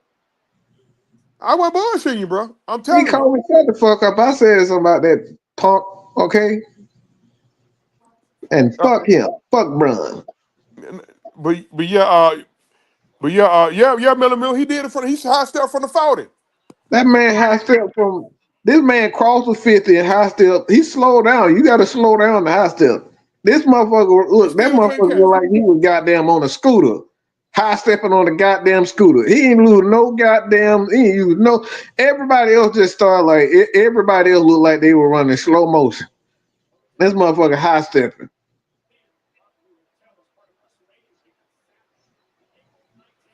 You know what I'm saying? That's like Leave just some people that that leave you alone. Just leave that's them like alone. Let me tell you something, bro. That Falcons team, them Jerry Glanville days, they had attitude, bro. They might not have played that. Hey, listen, we had attitude on that team, boy. We had Prime. We had Dre Bad Moon Rising. And guess what? Even when they got to fighting, them niggas was cool when they got to fighting. Them niggas fell out. That shit was some shit on the field. Both of them just competitive. But Prime Bad Moon Rising, um, yeah, Brian Jordan was still with us. Brian Jordan still playing football then. Uh, Brian Jordan, uh, the Brave broadcaster, who wound up finishing with the Braves, played safety. Shit. Because we had the hammer in the middle. Uh, we had some attitude on that team, bro. We had some attitude on that team. That's something else like we started early, bro. We got to have some attitude on this team. Look, I'm going to tell you who I miss. Is he still in football? Is Harvey Dahl still in football? nah. I think he retired. He retired back in like 2017. I think Y'all Hey, man. probably out here biting the nose off pigs or something. probably. Harvey Dahl was a That nasty. motherfucker Let me tell you nasty something. motherfucker. He was a Nasty. nasty cracker. He was a nasty cracker, and I loved him for our team. I loved him. Now, Him and Tyson Claiborne. now, sometimes, sometimes his 15 yarders was bad timing. Harvey Dahl fucked up a couple of crucial drives with his extracurricular activity. But I loved him. There'll be a 35-yard gain on the goddamn crossing route. There'll be a flag on the play. Personal foul. Grabbing the man's crotch. Come on. Come on, Harvey. Come on, bro. Bro, you just wiped out 35. I ain't bullshitting. Y'all remember Harvey Dahl? He be I changing shit. remember that shit. Boy, and Dominican Sue said that Harvey Dahl was the dirtiest offensive lineman he ever played against. And this comes from a motherfucker that stomped on somebody's head on the field.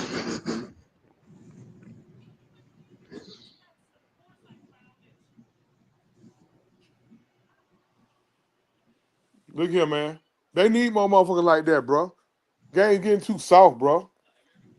They need more motherfuckers. The game getting too soft, bro. That shit, where the goddamn football going now, bro? The Pro Bowl is basically a 7-on-7 game now. What the fuck, man? Yeah, it's flag football now. Come on, man. Come on, man. Yeah, nah. Harvey Dahl, Tyson Clabo, Justin Blaylock, Mud Duck, Mud up, yeah. and fucking Wayne Gandy. That was a nasty combination. That offensive line. Them boys didn't care. They will stomp on your fingers in them piles and dared you to do something about it.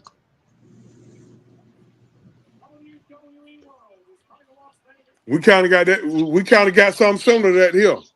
Mm-hmm. That McGarrett's a nasty crack over there. Nasty. Sometimes though. Sometimes you don't hit a nerve getting beat. Sometimes you get beat over there. Kind of hit a nerve a little bit. But we know what his strength is. That motherfucker want a maul, Jack.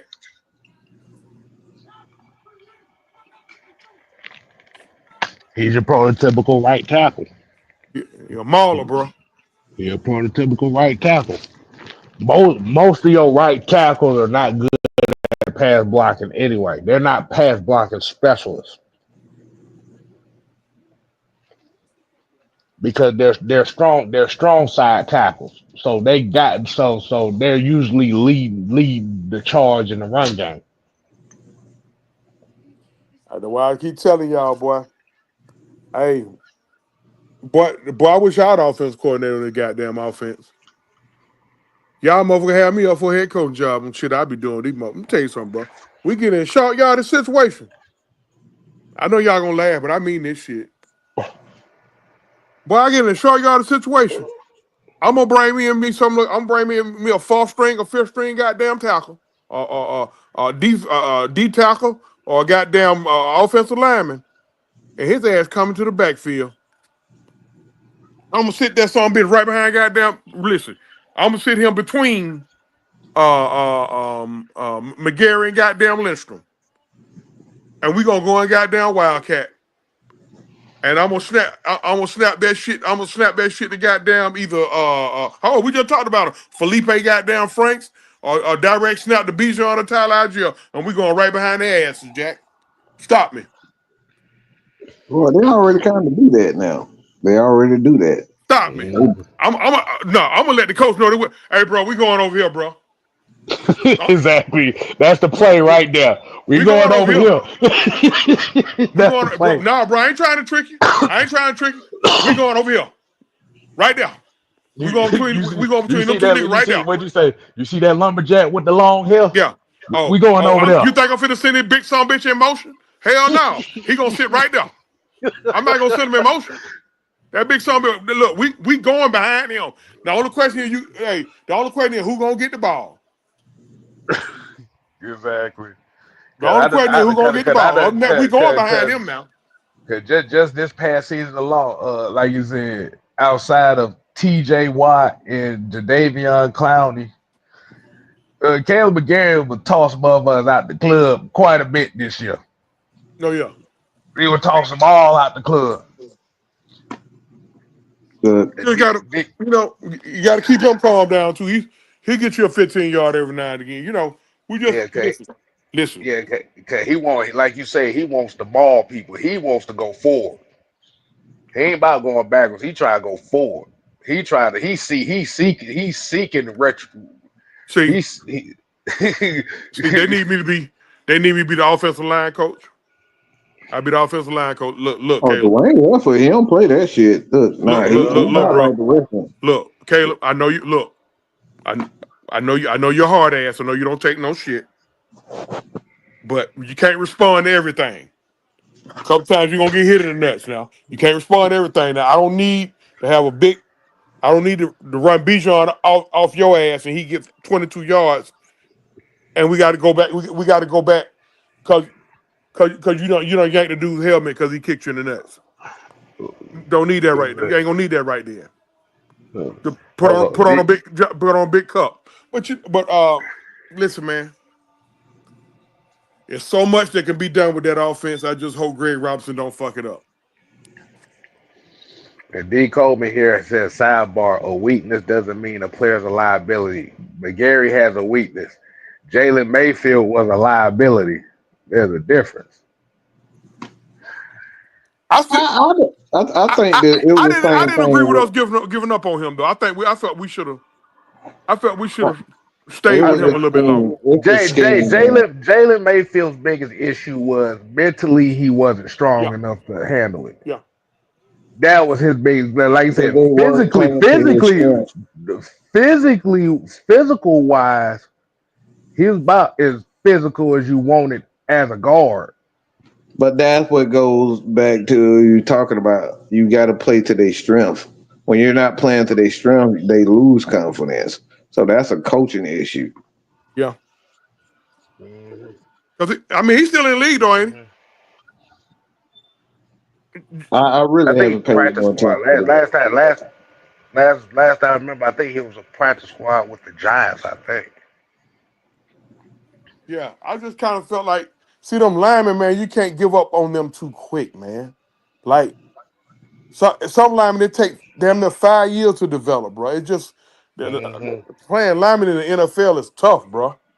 Like, I think we gave up on him too quick. We gave up on him in year 3, because he had to hurt a lot of the fans' feelings. You know how the fans act when they get their feelings hurt. They just find a dude and pick on him until it's time for him to go. But I just kind of think we gave up on him a little too quick. But hell, I ain't throw no pity party about it. Hey, it is what it is. Mm-hmm. But it's hard I to just develop offensive linemen. Yeah, I just think with that Jalen Mayfield situation, I think mentally he wasn't there, and that kind of affected his game because if you really looked at him, he was coming into the league. He was one of the more physical offensive linemen in the draft. But like you said, we just found out that as physical as he is, mentally he's not. Like you say, he's weak mentally. But Sound like Tarek McKinley. mhm, That boy, now. If there's a such thing as biggest disappointment, that kid, that was a disappointment, man. yeah, This motherfucker. At the yeah. NFL draft, the night he got drafted, that son bitch had me ready to suit up. Brought the 5 years pitch, later, I'm here to get sacks. brought the pitch out there with his grandmama, had on that too big ass suit. You could tell his daddy gave him that suit, or a big brother. That suit was big as hell. That son big got the goddamn cussing and they talking about and all that stuff there. Prime had to go calm him down. I said, shit, I know we finna get double digit sack out this nigga. Boy, please. I remember that was the same thing that happened with Marlon Davidson when he was talking about, man, I Yeah, love you this talking guy. about I can I assault get a man and all that shit there, bro. Boy, we better not never draft no nigga like that no more. Talking all that shit. I'm like, okay, shit, okay, I ain't there. Bro, come up there with a chipped tooth. He got a chipped tooth. I said, okay. I said, yeah, that's old hood, nigga. Yeah. I said, shit, what? We gonna get double digit sacks out of him. Boy, please. We ain't got 10 sacks between two of them some bitches. One of them 2 years later, 3 years later, he got them friend dial 911 on his ass at some hotel out there in California. Said, I don't know, he about to do something crazy. Jump out the window or something. Man, please. God dang. that man said 5 years later, I don't give a damn what they think. I'm Man, here to sack the quarterback. boy, please. All them goddamn, ain't nobody buying all them goddamn pep talks. Come out, saw the man. What Marlon Davis had that now? Who's guarding? I The last I hell remember we he was know. with the Buccaneers last a couple years ago. That was the last I remember. But he couldn't never get on the field though. Like, bro, Yeah, he was like back. He was a backup at that point. but bro, if he could have stayed on the field. Goddamn, like y'all niggas But soft, bro. but that's the thing. That's the thing. He never developed into anything. That was his thing. we found out real quick that Derrick Brown, who he played alongside with, covered up a lot of his deficiencies Oh, okay. at Auburn. Oh, well, yeah, Jermaine Walton here said, now Jamal Anderson, the D lineman, was absolute trash. I'm still trying to figure out what He was gave, the. but you know what though? He was a disappointment, big disappointment. But he gave more than them two, and that ain't saying much. But yeah, Jamal Anderson was a disappointment, but he gave us more than them two, and he was deaf. Bro, you know what? We got to be the only franchise in the history of goddamn football I know for a fact that had at least two deaf motherfuckers. Now, let me say that. Now, hold on. Listen now. Derek Coleman. No. We had Jamal Anderson and who the goddamn fullback we had? Yeah, Derek Coleman. Derek Coleman. I said, we had a fullback in the game on fourth down on the goal line. Derek Coleman. Derek Coleman. And he deaf. So what if the quarterback got an audible? That's why you have to use. You got to use the hand signals. There's certain hand signals. I'm just saying though, bro. What the fuck? Only reason we knew he was deaf. Only reason we knew he was deaf because me and Shell used to watch this show about deaf people, and he was one of the main appearances on there. But he's a good fullback though. No, he was good. No, like you said, he was good. Like you said, he was a good role player at that fullback position. Southside said Derek Coleman did wear a hearing aid too, so that makes sense. You know what? Southside, I ain't gonna go to hell. I almost said something then. I ain't say you go to hell. You go to hell, Southside. She said, Southside, you always fucking with me, Southside. I don't even bother you at all, man. Leave me alone, Southside. I'm gonna tell you now. I keep a straight race Southside. I cut you from your asshole to the appetite. You gonna leave me alone, Southside. I'm sick. Southside always fuck with me, man. He was fucking me the other day by that goddamn Trey Young. You better leave me alone, Southside. Leave me alone now. I ain't bothering you now. Stop laughing. It ain't funny, Southside. It ain't funny, Southside. You gonna leave me alone now. I almost start cussing then. Oh my God. I don't give a good goddamn about no goddamn hearing aid on fourth down and goddamn goal, and we about to lose the goddamn game. My goddamn quarterback can't even call no goddamn audible. But we got a nigga over here can't goddamn hear. You talking about a goddamn hearing aid. Southside done pissed me off with that bullshit. That goddamn hearing aid. It's fourth and goddamn, it's fourth and two. I got a nigga over here can't hear. Who put him in the game? Need to slap that coach. I couldn't have been the head coach back then. I can see the look on Matt Ryan's face right now. What? I can see Matt. I hear Matt now. Come on, guys. Oh my God. I think we just go end the show on that shit. I'm done. I couldn't. No, man. No, I'm sorry, man. I'm sorry. They got down Southside. Be fucking with me bad, bro. Yeah, I got down fuck with me. I'm gonna fuck Southside up, bro. That hearing aid shit got me rolling, bro. God damn. It ain't funny, D. Coleman. It ain't funny, bro. They got Mucho talking about the hearing aid wasn't turned on. What the? You know what? Put the gas can down. Jermaine, put the gas can down, bro. Put the gas can down. Talking about stall him out. No. We got Leo talking about he need a new battery. Oh, we about to end this show on this shit. Y'all ain't finna get me canceled with y'all bullshit. Nope. Nope.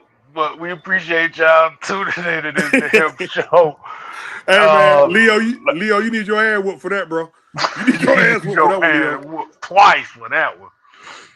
All right, man. Truth, tell them where they can find you at, man. Hey man, on Truth Sports and Entertainment, formerly known as Truth TV.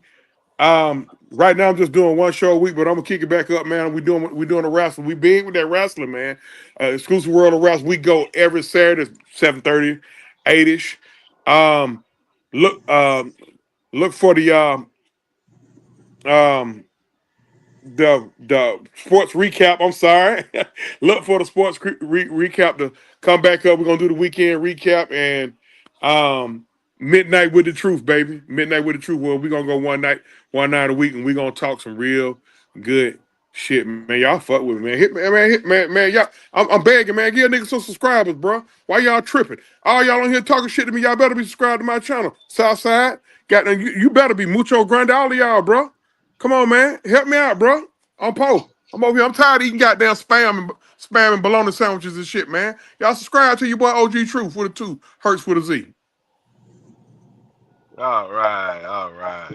See, one thing. See, we can make fun of people's motherfucking play on the field, but I'm not making fun No, of I ain't nobody done no else. dirty movies. Nope. I So ain't doing it. Nope. I ain't making no fun of it, bro. I ain't making no fun no, of the I'm man not at talking all. about. I'm No, not we talking talking about about the you. motherfuckers in the chat.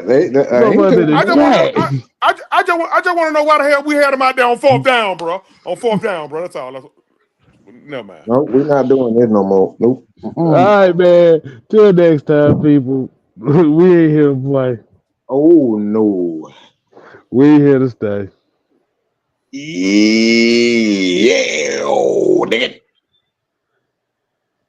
Oh, I do got one thing I did want to ask about this. This profile shit. What the fuck No, was no, this? no, no, no, no, no, no, no, nope. The truth gonna be a boy. What? Jerkson profile. 80 We game also suspension. a what? It's classic. The It's classic Braves. How baseball, many bro. games? 80 games. Man, you got to be fucking kidding me, bro. Mm-mm. PED. So you get your ass whooped. Yeah, you put a nothing burger yesterday, and then you get suspended 80 games.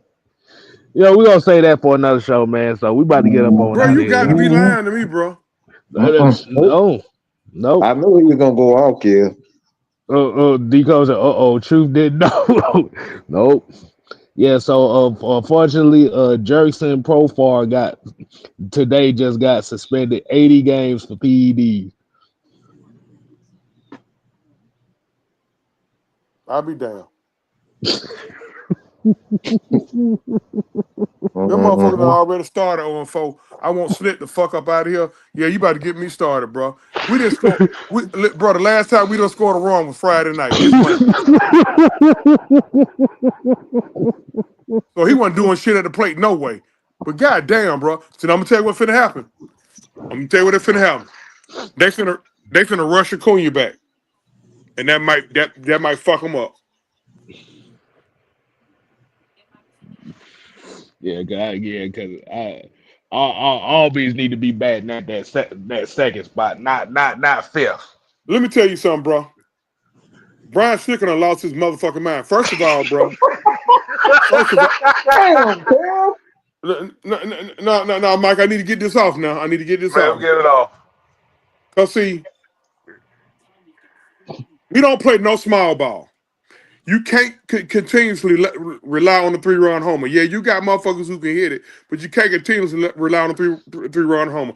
Why in the fuck you got the 3 slowest motherfuckers in the lineup batting right behind each other? You got Riley batting in the 2 hole, you got Olsen batting in the 3 hole, and Marcel batting in the 4 hole. Derek Man, Kill. get Riley ass out the goddamn 2 hole, bro. I And saw that put shit yesterday. I said, "What in the hell? What the and now hell?"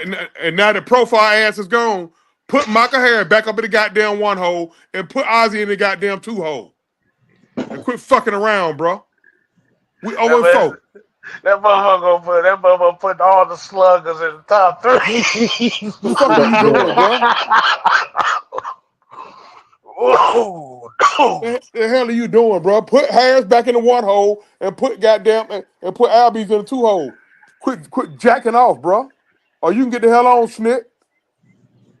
shit, you Old could ass. look. At the worst, at the very least, you could have put Arcia in one of those first 2 spots or something. Anything. Like Austin Riley is a power hitter. He is a 3, 4, 5, 6 in the order type guy. What the fuck you got him in the 2 hole for, bro? He not even a contact hitter like that. I don't even Hell understand. no. That boy See, on base percent. That boy on base. His OPS is absolutely suck. It sucks. here's the thing. He got away with that shit with Freddie. But Freddie was a different type of cat though.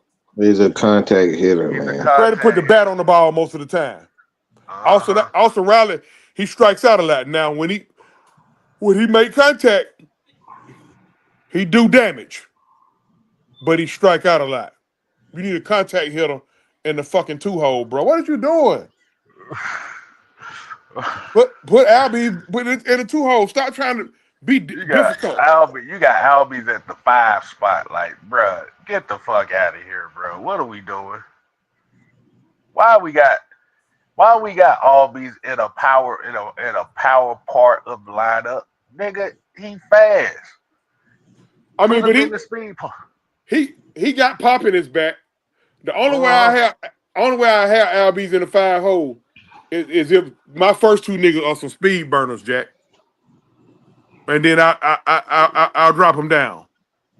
Like, Right. bro, put Michael Harris in the 1-hole, leave him there. Don't take him out of there no more. You got him under contract for 8 more years. Leave Michael Harris in the 1-hole. The fuck You got Micah Harris in the 6 and 7 hole and shit. Like, you doing, bro? like, bro, That dude, why is all your speed guys at the bottom of the lineup and all your power guys at the top? like I ain't never liked that dude, man. I thought he was always retarded, but that's just me. That motherfucker's stupid. Look, man. Hey, he hit the jackpot in 21. Brian Schnicker, he pushed all the right buttons. I give him credit for that. But hey, Motherfucker, 4 years later. Okay. it's time for him to go, bro. It's time for him to go. He old. He old as hell, bro. Look, you got your 1 World Series. Okay, that was your reward for being with the organization for 45 years. And yeah, we know the whole story. How Hank Aaron gave you your start. Good for you. Now, bro, hey, man, get that shit to Walt Weiss, bro. I'll guarantee you finna see one of these lineups coming up here in the next couple months. You gonna see Marcell Ozuna at the 2 spot. I'm telling you, it's coming. That's when I'm gonna know he officially mentally ill. Because Marcel ain't got no speed. That motherfucking barely power walk. Y'all Marcell Ozuna gonna see be that your motherfucker 2. running around them bases. Look. He find his hell when he be jogging on his home run front. But hey, Yeah. I can't take his. But see the thing about it, I can't take his bat out the lineup though. I can't take out 40 and 100. No. You keep the bat in there. You just not gonna put him at the 2. Like I said, Snigger will be one of them guys to put him at the 2 spot. Snicker is one of those type of managers. I'm gonna do it because the reason why I'm gonna keep doing it because that's what I said. This is how I said it's gonna go. Kind of got like an offensive, NFL offensive coordinator in him. Like that's gonna force you to. I'm gonna force this ragged ass system I got. I'll be out of a goddamn job in 16 games. Man, the fuck. All right, man. We out of here, man. I just wanted to say No, that okay, just to Staj, you get. got me started I back. knew You got me. Kel set you up. I don't blame this on me. I knew he was gonna lose Well, it's it. always your fault, Mike. It's always. You know what? Fuck you. All right, we ending this motherfucking show. We Fuck out you, here, man. We out. motherfucker.